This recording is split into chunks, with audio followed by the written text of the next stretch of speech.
Assalamu alaikum. In this video, how to draw a broken line in Photoshop. Let's begin.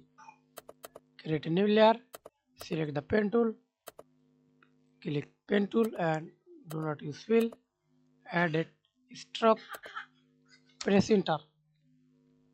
Okay, then click this icon and use first table dash broken line, hold Alt remove, hold Alt or straight, hold shift or straight line. Okay, change the line, dotted line. Then again,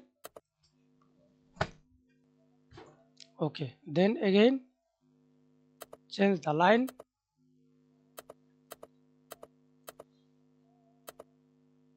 dash line, dotted line. Increase the size,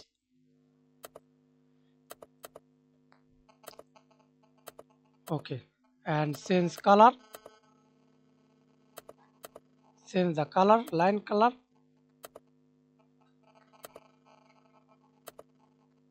Okay, thanks for watching video. Please subscribe to my channel, like, comment, share.